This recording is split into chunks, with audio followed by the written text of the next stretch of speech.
You fit the description of a gas thief. Turn around, sir. I paid for my gas. You're making a mistake, officer. I said turn around. Don't make this harder than it needs to be. I'm a Navy SEAL. You don't want to I don't care if you're the damn president. You're being detained. The gas pump hummed in the thick August heat as Darnell Creed swiped his card at pump number 4. It was 9:47 p.m. on a Tuesday night at the Sunoco station off Highway 9 in Beaumont, South Carolina. The kind of humid southern evening where the air sits heavy on your skin and fluorescent lights attract clouds of insects swirling in pale circles against the dark sky. Darnell was driving his matte black Dodge Charger paid in full, registered in his name, earned with money from a career most people couldn't survive a single day of. He was wearing gym shorts and a faded gray t-shirt. Nothing flashy, nothing suspicious, just a man stopping for gas on his way home. What Officer Troy Ingram saw through the convenience store window was something entirely different.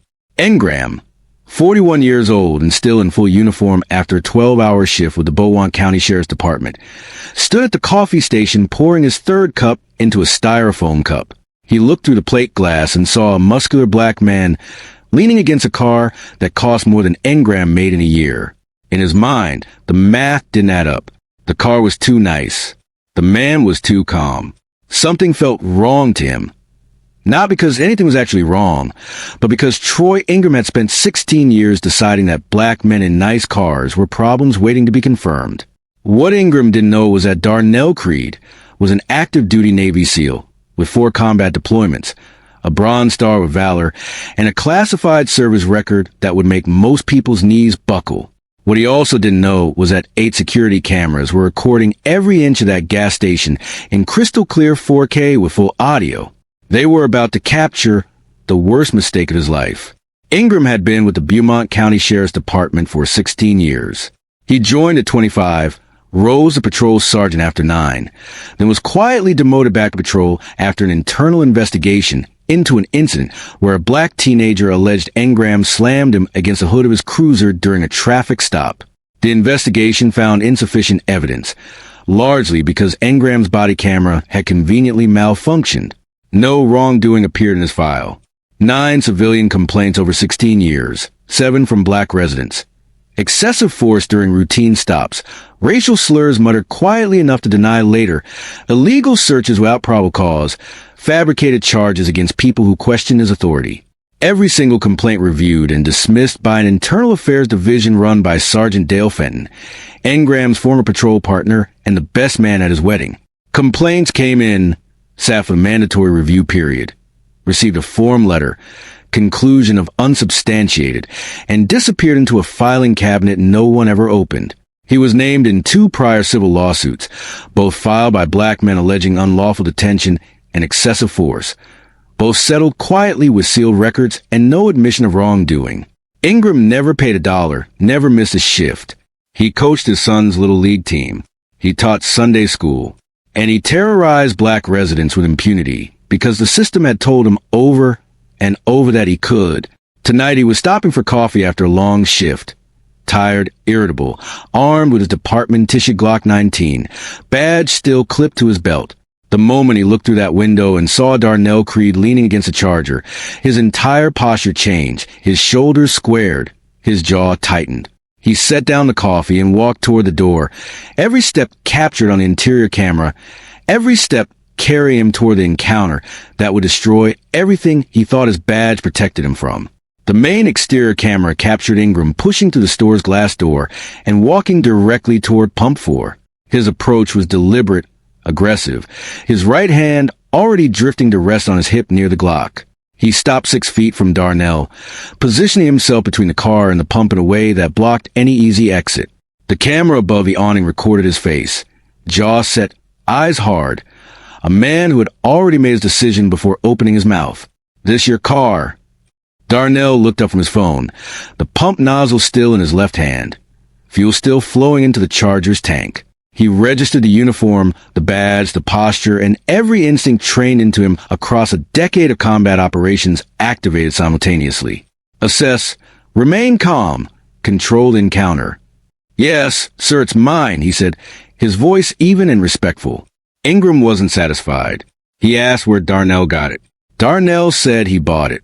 Ingram asked where he worked, how he could afford a car like that. whether the vehicle was stolen. Each question landed heavier than the last, more invasive, more accusatory. Each one built on the assumption that a black man standing next to an expensive car owed a stranger in uniform an explanation for his own property. Darnell answered every question with controlled patience, never raising his voice, never making sudden movements, calmly repeating that he was a customer pumping gas, that he committed no crime, that he hadn't been told what he was suspected of. He was building a verbal record the same way he'd build a situation report in hostile territory. Precise, deliberate, documented. Ingram didn't care. He'd already decided Darnell was guilty of something. The cameras captured it all. Two men at a gas pump, one radiating aggression, one radiating the kind of discipline that keeps you alive in war zones but cannot protect you from a badge and a bias. The gas station wasn't empty, and what happened next would have unfolded very differently if it had been. Frank and Diane Kowalski, a white couple in their early 50s, were parked at Pump 3, finishing their own fill-up when Ingram approached Darnell. Frank had been cleaning his windshield. He stopped mid-wipe when he heard the tone in Ingram's voice, that particular edge of authority that crosses into something uglier. Diane, still in the passenger seat, leaned forward to watch through the windshield, her expression shifting from curiosity to alarm. Inside the store, Sophia Reyes, 24, a nursing student on her way home from a 12-hour night shift at Beaumont General, was paying for gas at the register when the confrontation began. She turned toward the window and watched Ingram's posture, watched his hand resting near his weapon, watched Darnell's deliberate stillness. She recognized what she was seeing immediately. In the parking lot, sitting in a faded pickup truck, eating a sandwich he'd bought from the store 10 minutes earlier, Clyde Abernathy watched in silence.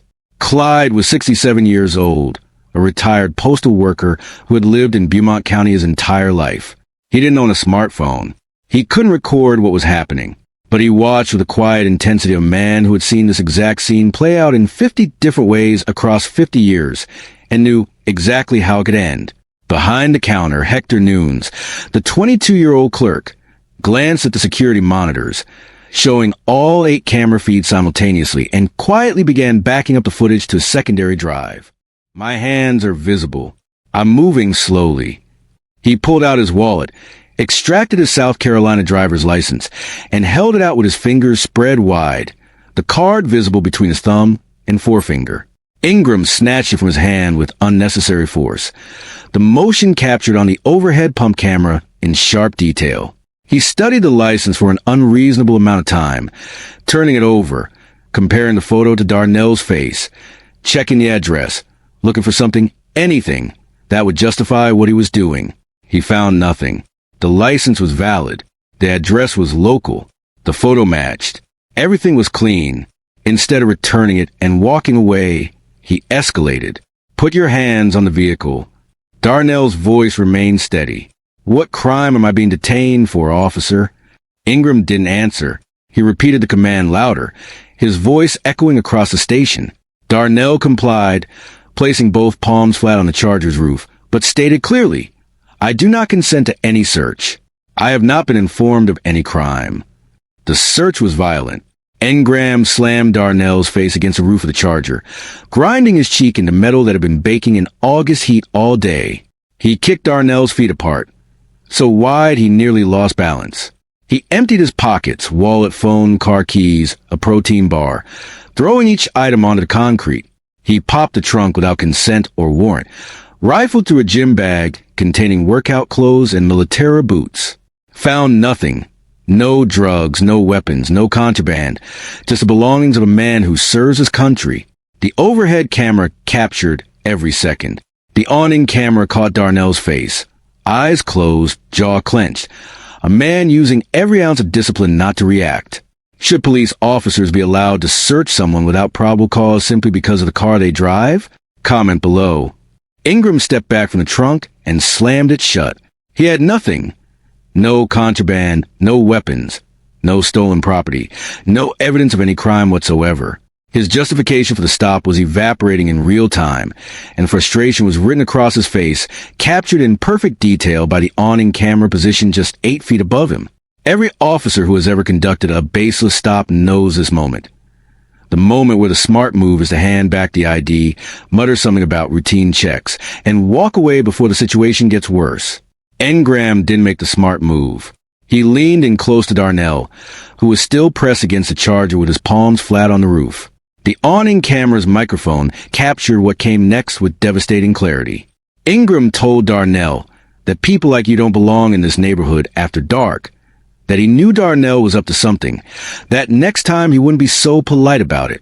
The words hung in the humid air, recorded from multiple angles, impossible to deny, impossible to reinterpret. Darnell's response was quiet, controlled, and it changed everything. I've served 4 combat tours, protecting this country. I have a Bronze Star. I've bled for people who look like you and people who look like me. And you're telling me I don't belong at a gas station. Engram froze for 2 full seconds, captured in perfect clarity on the awning camera. His face registered something between shock and rage. He didn't expect credentials. He didn't expect calm, articulate resistance from a man he'd already categorized as a threat. He didn't expect a warrior. Then the shock hardened into something worse, and he made the decision that would end his career, his freedom, and his life as he knew it. What happened next took less than 4 seconds. The cameras captured every frame. Ingram grabbed Darnell by the back of the neck with both hands and ripped him away from the car. Darnell's palms left the roof of the Charger, and before he could even process what was happening, Ingram drove him face first into the concrete. The impact was audible on 4 different audio feeds, a sickening crack that echoed across the station and made Sophia Reyes flinch behind her phone screen. Darnell's forehead split open on the pavement, blood pooling immediately, bright red under fluorescent lights, spreading across the gray concrete in a shape the overhead camera recorded with horrible clarity. Ingram dropped a knee into Darnell's back, pinning him down with his full weight, shouting commands that contradicted each other. Don't move, followed immediately by, put your hands behind your back. Darnell, bleeding and disoriented, his vision blurring from the impact, tried to comply with the second command. Ingram wrenched his arms back with enough force to partially dislocate his left shoulder. The handcuffs went on so tight, they bit into skin and would leave scars that Darnell would carry for the rest of his life. Frank Kowalski was screaming from 10 feet away. You're gonna kill him. Stop. Somebody help him. Diane was on the phone with 911, sobbing, reporting that a police officer was assaulting someone at the Sunoco on Highway 9. Sophia had moved outside, still recording, her hands shaking so badly the footage vibrated, but every frame was usable. Clyde Abernathy had gotten out of his truck and stood 20 feet away, tears streaming down his weathered face, watching history repeat itself one more time. Inside, Hector had already called his manager and corporate security. The 8 cameras never blinked. They recorded everything. They didn't look away. They couldn't.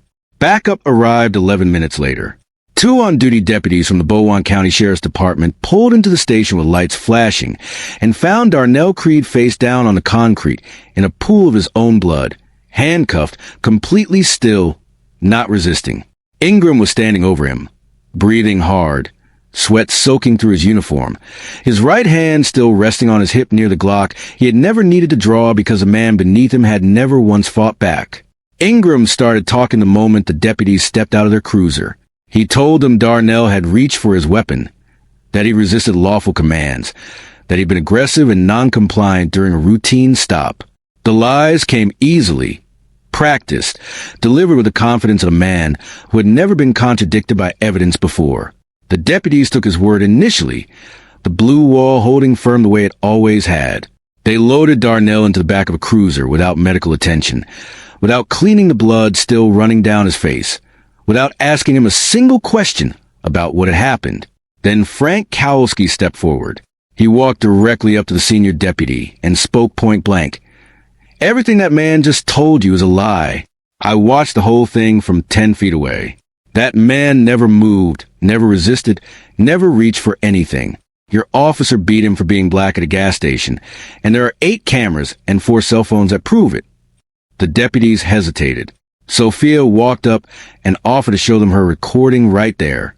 Diane told them 911 had a recording of her call describing the assault in real time as it happened. And Clyde Abernathy Quietly, with the gravity of a man who had waited decades for someone to listen, said, "I've seen this my whole life. This is the first time there might actually be proof." The senior deputy looked at the blood on the concrete, at the phone still recording, at the cameras mounted on every corner of the station. He reached for his radio. Something had shifted. Hector's manager arrived within the hour. He didn't hand the footage to the sheriff's department. He handed it directly to investigators from the South Carolina Law Enforcement Division. SLED called in after the 911 recordings, and witness pressure made it impossible for Beaumont County to handle the case internally. The footage was catastrophic for Engram, 8 angles, 4K resolution, full audio. Every single camera told the same story. A man pumping gas, approached without cause, interrogated without justification, searched without consent, brutalized without provocation. The overhead pump camera showed the neck grab and the slam in sickening detail. Darnell's head bouncing off concrete with an impact that made investigators wheeze when they watched it for the first time. The awning camera captured "people like you" with studio-quality audio clarity.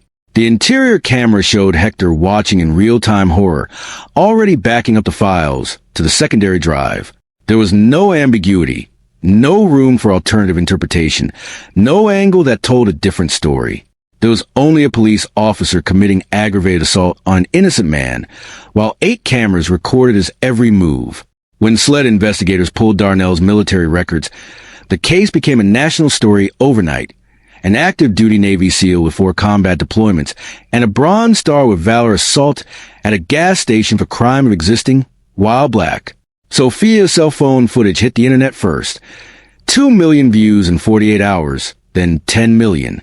Then the numbers stopped mattering because every major news outlet in the country was running the story. The gas station footage followed when SLED released selected clips during a press conference. The image of Darnell's blood on that concrete bright red under fluorescent lights became the photograph that defined the case. And somewhere in Beaumont County, Troy Engram watched his life unravel on every screen in America. Engram was arrested 9 days after the assault, charged with aggravated assault under color law, deprivation of civil rights under 18 U.S.C. Section 242, and filing a false police report. His bond was set at $250,000. He posted it with his house. SLED's investigation expanded rapidly. They subpoenaed every complaint ever filed against Ingram, unsealed the 2 prior lawsuit settlements, and interviewed 31 prior victims who came forward once they learned there was finally video evidence that someone might actually listen. The pattern was staggering. 16 years of targeting black motorists, fabricating probable cause, conducting illegal searches, and using force against anyone who questions authority. The federal trial lasted 4 weeks. Prosecutors played the gas station footage on the first day and the last day. In between, they called 14 prior victims to the stand, each telling a version of the same story. Stopped for nothing, searched for nothing, brutalized for nothing, believed by no one until now. Darnell testified for 6 hours across 2 days. He never raised his voice. He described the assault with military precision. Timestamps, positions, force vectors. Exactly how a SEAL debriefs an engagement. He described the moment his face hit concrete, and he made the conscious decision not to fight back, knowing that if he used his training to defend himself, he'd either be shot or charged with assaulting an officer. "I've been trained to neutralize threats in under 3 seconds, he told the jury, his voice steady, his eyes fixed on them. That night, the threat was wearing a badge. And I knew that if I protected myself the way I'd been trained, I'd be dead or in prison. So I let him break me open on that concrete, and the camera saw what happened. The jury deliberated for 11 hours. The verdict came back on a Thursday morning, guilty on all counts. You could hear the gas from the hallway. The sentencing hearing lasted 1 day. The judge called Ingram's conduct a disgrace to the badge and a stain on every officer who serves honorably. 7 years in federal prison, one of the longest sentences for a single victim police assault case in South Carolina history. His law enforcement certification was permanently revoked. Troy Ingram would never carry a badge again. The civil lawsuit proceeded separately. Darnell's attorney, a relentless civil rights litigator named Monique Desmond, who had built her career dismantling departments that protected violent officers, sued Ingram personally, the Beaumont County Sheriff's Department, and the county itself. The claims were devastating. Civil rights violations, failure to supervise, deliberate indifference to a documented pattern of misconduct, negligent retention of a known dangerous officer.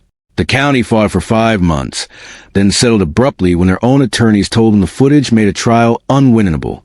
The settlement was $4.7 million, $2.1 million in compensatory damages for Darnell's injuries, a fractured orbital bone, a partially dislocated shoulder, nerve damage in both wrists from handcuffs applied with punitive force, and PTSD that a man who survived 4 combat deployments never had until a cop slammed him into concrete at a gas station, and $2.60 $6 million in punitive damages calculated specifically to punish the county for 16 years of looking the other way while Troy Ingram destroyed lives. The settlement mandated sweeping reforms. An independent civilian oversight board with subpoena power, mandatory bias training with annual certification, body camera requirements for all interactions, including off-duty officers in uniform, quarterly public reporting of use of force demographics, and a zero-tolerance policy for complaints involving racial language or profiling. Beaumont County would never operate the same way again. The cost of protecting Troy Ingram had finally come due. Darnell used $1.5 million of his settlement to establish the Creed Foundation, a legal defense fund providing free representation to victims of police misconduct who couldn't afford attorneys. He partnered with law schools across South Carolina to create a clinic where students handled civil rights cases under faculty supervision. He spoke at the Naval Academy, at police mize, at community centers in neighborhoods where people had stopped believing the system could ever work for them. He spoke not with anger, but with the quiet authority of a man who had seen violence from every angle and understood that accountability is the only thing that separates justice from tyranny. The gas station footage became required viewing at SLED's training academy. Hector Nunes, the clerk who backed up the footage to a secondary drive because his manager had trained him to protect the evidence, received a community service award from the NAACP. Frank and Diane Kowalski testified at the state legislature in support of a bill mandating independent investigation of all police use of force incidents. Sophia Reyes finished nursing school and volunteered at a free Clinic Darnell Help Fund.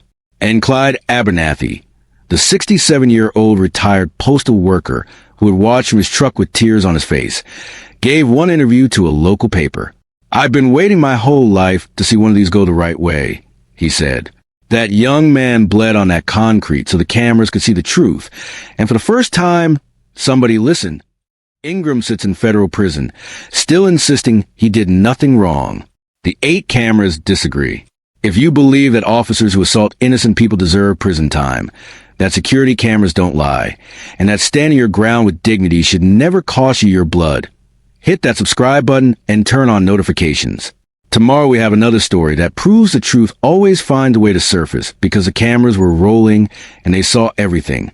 Now, watching footage like this, it can really stick with you, right? Some of these clips stay in your head, especially late at night when you're trying to fall asleep. And speaking of sleep, if you're someone who lies awake at 2 or 3 a.m., mind racing, unable to shut off, I know how frustrating that is. You're exhausted, but your brain just won't stop. And the worst part, the less you sleep, the worse it gets. Your energy crashes. Your mood suffers. Everything feels harder than it should.